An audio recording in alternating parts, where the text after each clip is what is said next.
Ah, élimination du FC Barcelone. Pas de remontada, pas de LeBron James, pas de lunettes, pas d'écouteurs. Enfin, de toute façon, j'en avais pas, donc bon. Et c'est tant mieux. Mais bon, on est éliminé de toute façon. Aïe, aïe, aïe, c'est cruel, c'est cruel. Encore une fois, on se fait voler. Bon, si on parle de vol, évidemment, c'est que l'analyse, bon, on ne peut pas vraiment résumer le match à l'arbitrage. Mais bon, je sais pas si j'ai continué à faire des vidéos en me filmant. Là, j'ai pas trop le temps. Déjà que je suis pas très actif. Et bon, faire du montage et tout, bon, ça va que rendre ça, on va dire, contre-productif. Donc, on va plutôt filmer.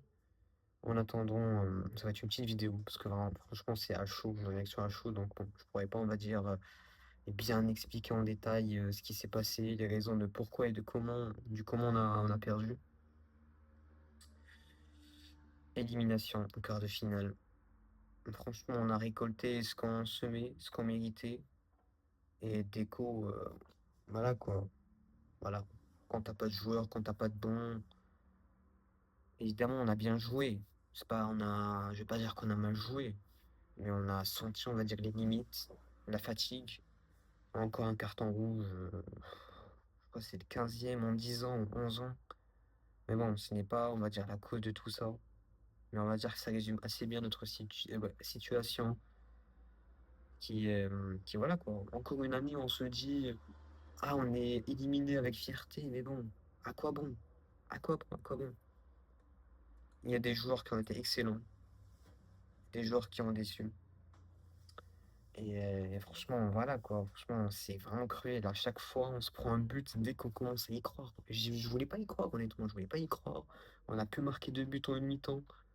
Mais bon, on se prend aussi un autre but. Et en deuxième mi-temps, bon, on n'a pas été dangereux. Et le carton rouge, évidemment, il nous a rendu encore plus vulnérables, encore moins intimidants. Et le halambol de Cholo a marché, hein.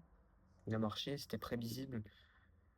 Voilà quoi, c'est triste. Voilà quoi. En tout cas, j'aimerais remercier d'abord les joueurs qui nous ont donné cette opportunité, on va dire, d'y croire un peu, de donner un peu de flamme, de passion devant le match. Et, euh, et voilà quoi. Ce n'est pas dramatique. Les joueurs sont jeunes, ils apprendront. Quoique, parce que j'ai l'impression qu'ils apprennent jamais de leurs erreurs. Chaque année, carton rouge, des erreurs. À chaque fois, il faut tomber sur quelqu'un. Il y a 6 jours, tu prends un carton rouge, tu prends un autre carton rouge. Évidemment, ce n'est pas la seule erreur. Ça ne change pas le match en vrai. Mais on va dire que voilà, il y a des joueurs qui m'ont pas plu pour moi, qui m'ont vraiment pas plu. T'as Pedri. Alors c'est rare quand même pour Pedri de faire des matchs aussi mauvais. Il a tout donné, franchement, il a tout donné, mais on va dire c'est quasiment notre meilleur joueur.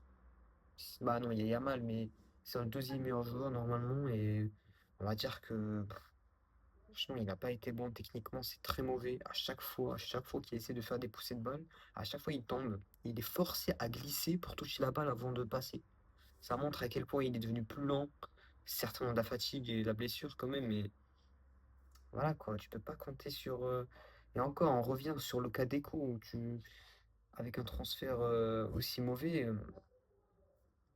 voilà quoi, tu peux pas faire reposer des joueurs. Flick aussi, il a sa part de responsabilité. Plusieurs matchs, tu aurais pu reposer tout au long de la saison des joueurs. Et bah, tu le fais pas. Bardi, t'as vu l'entrée, franchement, une excellente rentrée. Une excellente rentrée, des beaux centres. Il y a un moment, il fait tomber 2 joueurs, un centre pour Araujo, pour Lewandowski. Après, il est super bon, alors qu'il avait que 5 minutes. Le dernier match qu'il a fait, dernière rentrée, c'était il y a longtemps, il y a des mois et des mois, et pourtant, il a l'air toujours aussi vif, toujours aussi bien. Voilà quoi. C'est Ferran Torres, respect. Autant j'aime pas ce joueur, autant quand on demandait de faire la différence, il a su faire la différence. Yamal aussi, comme d'habitude, il a été pas aussi incroyable qu'au premier match, mais voilà quoi. Enfin, quand on est seul, bah voilà quoi. Koundé aussi, il n'aide pas. Franchement, l'été, va falloir vraiment être ambitieux, va falloir acheter, recruter, combler, on va dire, nos faiblesses. par des très bons joueurs, peu importe le prix, parce que c'est bon là. C'est bon, on en a marre de compter sur des jeunes de 12 ans pour sauver un club. Ça fait plusieurs années, on n'a pas gagné la Ligue des Champions. Cette année, on va dire, bon, globalement, c'était une assez bonne saison, mais bon, niveau, bah, pour le jeu, on n'était pas ouf en général, globalement. Donc bon, on va dire que on s'attendait pas non plus à une Ligue des Champions. Donc, élimination. Et on se voit la saison prochaine pour la Ligue des Champions. Mais sinon, la Ligue, elle est quasiment finie. Enfin, elle est finie en vrai. Encore plus si on n'a pas de match en Ligue des Champions. Donc, bon, on aura le temps de reposer, de méditer. Et voilà. À la saison prochaine. En tout cas pour la Ligue des Champions. La saison est encore longue. Bah, pas pour le Barça, mais on va dire qu'il y a une Coupe du Monde qui nous attend. Donc, bon, on aura encore le droit de supporter une nation. Et voilà. Visca Barça.